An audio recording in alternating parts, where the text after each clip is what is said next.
எல்லாருக்கும் வணக்கம்.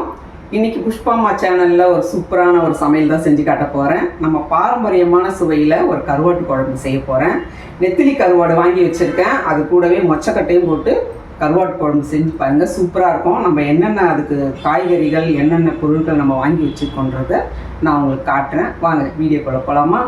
கருவாட்டு குழம்புக்கு உண்டான பொருட்கள்லாம் பார்த்துடலாம். நான் வந்து நாட்டு காய்கறியெல்லாம் கட் பண்ணி தண்ணியில் போட்டு வச்சுருக்கேன். இதில் வந்து கத்திரிக்காய், முருங்கைக்காய், உருளைக்கிழங்கு எல்லாம் இருக்குது. இது வந்து 100 கிராம் அளவு புளி தண்ணி கரைச்சி வச்சுருக்கேன். ஒரு 2 பெரிய சைஸ் தக்காளி, கருவேப்பிலை, பூண்டு, பச்சை மிளகா, 2 பெரிய சைஸ் வெங்காயம், மொச்சக்கட்டையை வந்து நல்லா வேக வச்சு தோல் உரித்து வச்சுருக்கேன். அப்போ தான் நமக்கு சாப்பிட்றதுக்கு ஈஸியாக இருக்கும். நெத்திலி கருவாடு சுடு தண்ணியில் மஞ்சத்தூள் போட்டு ஊற வச்சு எடுத்து வச்சுருக்கேன். அப்புறம் நம்ம வீட்டு குழம்பு மிளகாத்தூள்.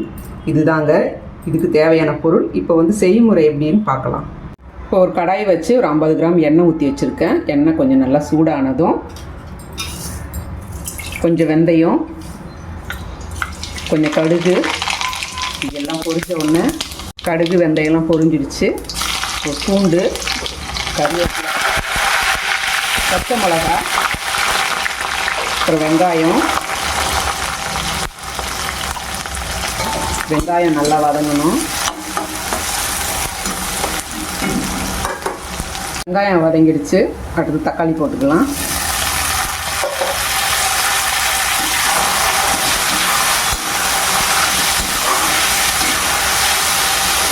தக்காளி நல்லா வதங்கட்டும். தக்காளி வதங்கியாச்சு. அடுத்து நம்ம வேக வச்ச மொச்சையை இதில் போட்டுக்கலாம். அடுத்தது நம்ம காய்கறியெல்லாம் கட் பண்ணி வச்சுருக்கோம் இல்லையா, அதையும் போட்டுக்கலாம்.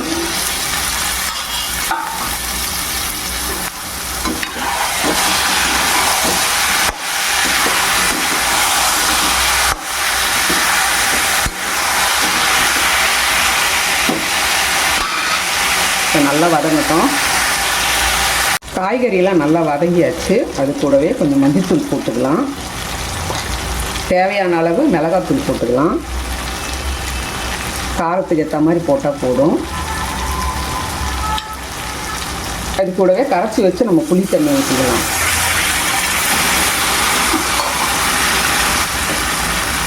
தேவையான அளவுக்கு தண்ணி ஊற்றிக்கலாம்.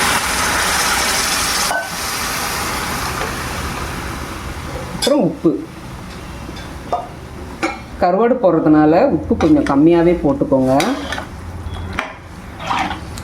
நல்லா கலந்து விட்டுக்கோங்க. அப்புறம் பார்த்திங்கன்னா நம்ம அலசி க்ளீன் பண்ணி வச்சுருக்கோம் இல்லையா, இந்த கருவாடையும் இதில் போட்டுக்கலாம். நல்லா கலந்து விட்டுக்கோங்க.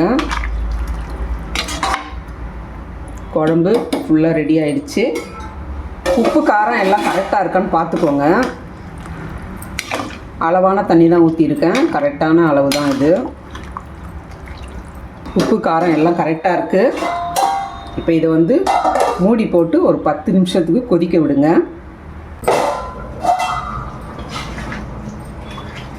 குழம்பு எல்லாம் கொதிச்சிருச்சு. காயம் வந்து வெந்துருச்சு. இன்னும் ஒரு 5 நிமிஷம் கொதிக்க விட்டால் போதும். ஒரு 5 நிமிஷம் கொதிக்கட்டும். அதுக்கு முன்னே என்னோட ஒரு ஸ்டோரியை வந்து உங்ககிட்ட நான் ஷேர் பண்ணுறேன். எங்கள் மாமியார் என்ன பண்ணாங்க, ஒரு வாட்டி இந்த மாதிரி கருவாட்டு குழம்பு வைக்கும் போதெல்லாம் எனக்கு அந்த கருவாடு ஞாபகம் தான் வரும். கருவாடு வறுத்து வை, சாம்பார் வச்சு கருவாடு வறுத்து வைன்னு சொல்லிட்டு வேலைக்கு கிளம்பி போயிட்டாங்க. நான் என்ன பண்ணேன், கருவாடு வறுத்து வைக்கிறதுமா, அது வந்து கடாயில் வறுக்கிறதா, எதில் வறுக்கிறது, தோசைக்கல்லில் வறுக்கிறதான்னு தெரியல. என்ன பண்ணேன், கருவாடை கழுவி மிளகாத்தூள் எல்லாமே நல்லா போட்டுட்டேன். மிளகாத்தூள் போட்டு நல்லா மசாலாலாம் போட்டு ரெடி பண்ணிவிட்டு தோசைக்கல்லில் பார்த்தேன். தோசைக்கல் வந்து தேய்க்கலை. அப்புறம் நான் என்ன பண்ணேன், ஒரு ஐடியா தோணுச்சு. தோசைக்கல்லும் அலுமினியம். எங்கள் வீட்டில் ஒரு அலுமினியம் தட்டு இருக்குது, நல்ல அகலமான ஒரு தட்டு தான் அது. தோசைக்கல்லும் அலுமினியம் தானே, தட்டும் அலுமினியம் தானே. அதனால் நம்ம தட்டை வச்சு அடுப்பு மேலே நம்ம அந்த கருவாடை வறுத்துடலாம் அப்படின்னு சொல்லிட்டு ஒரு ஐடியா தோணுச்சு. எவ்வளோ புத்திசாலியாக இருந்திருக்கேன் பாருங்கள். அந்த கருவாடை வறுக்கிறதுக்கு அந்த தட்டை தூக்கி அடுப்பு மேலே வச்சுட்டேன். அப்போ வந்து திரி ஸ்டவ் தானே, வேறு எந்த அடுப்பும் கிடையாது, திரி ஸ்டவ் தான். அந்த அடுப்பு மேலே வச்சு அந்த தட்டு நிறைய புகை வந்துடுச்சு. அப்புறம் என்ன பண்ணுறது, அந்த தட்டில் வந்து எண்ணெயை ஃபுல்லாக ஊற்றிட்டேன். எண்ணெயை ஊற்றிட்டு நம்ம மசாலாலாம் தடவி வச்சுக்கிற கருவாடை போட்டு அதில் முன்னும் பின்னமாக பிரட்டி எடுக்கும்போது ரொம்ப புகை வந்துருச்சு, கருவோடும் தீஞ்சு போச்சு. ஏன்னா அது மெலிஸ் தட்டு, அதனால் அது ஒன்றும் பண்ண முடியல. சரி இப்படி தான் வரும் போல இருக்கு அப்படின்னு நினச்சிக்கிட்டு நான் அந்த கருவோடை நான் ரெடி பண்ணிட்டு இருக்கேன். அது வந்து கூரை வீடுன்றதுனால 4-5 வீடு இருக்கும் அந்த உள்ளவே. அப்போனா ஃபுல்லாக புகையாகி போச்சு வீடு ஃபுல்லாக. எல்லாரும் அலறி அடித்து பயந்து எல்லாரும் ஓடி வந்து பார்த்துட்டு நான் தட்டில் கருவோடு வறுக்கிறத பார்த்து எல்லாம் திட்ட ஆரம்பிச்சிட்டாங்க. ஏன்னா நீ தட்டில் போய் கருவோடு வறுக்கிற, இப்படி கூட யாராவது செய்வாங்களா அப்படின்னு. இதெல்லாம் உங்கள் வீட்டிலலாம் சொல்லி கொடுக்கலையா அப்படின்னு சொல்லிட்டு எங்கள் அம்மாவை வேற திட்ட ஆரம்பிச்சிட்டாங்க. இதுலேருந்து ஒன்று தெரியும்னா, நாம் என்ன தவறு செஞ்சாலும் சரி நம்ம பெற்றவங்கள தான் வந்து போய் சேருது. அதெல்லாம் நம்ம பெற்ற பொண்ணுங்களை படிக்க வச்சா போகாது, வேலைக்கு அமைச்சாலும் போகாது. நம்ம வீட்டில் என்னென்ன குடும்பம் எப்படி குடும்பம் பண்ணணும், சமையல் கட்டில் எப்படி இருக்கணும் அப்படின்றது நமக்கு வந்து அவங்க சொல்லிக் கொடுக்கணும். சரிங்களா? நிறைய விஷயங்கள எங்கள் மாமியார் வீட்டுக்கு போய் தான் நான் நிறைய கற்றுக்கிட்டேன். நம்மளோட அனுபவத்தை வச்சு தான் இதெல்லாம் நான் சொல்கிறேன். ஓகே, சரிங்க. குழம்பு ரெடி ஆகிடுச்சுன்னு பார்க்கலாம். நம்ம பேசிக்கிட்டே இருந்ததில் குழம்பும் ரெடி ஆகிடுச்சு. அது திக்காக சூப்பராக இருக்கு பார்க்க.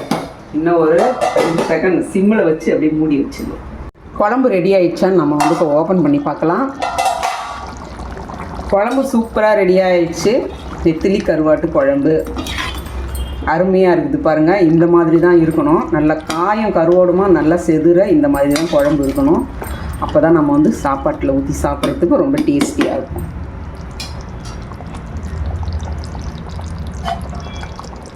என்னோடய சமையல் உங்களுக்கு பிடிச்சிருந்ததுன்னா லைக் போட்டு ஷேர் பண்ணுங்கள், சப்போர்ட் பண்ணுங்கள். நன்றி.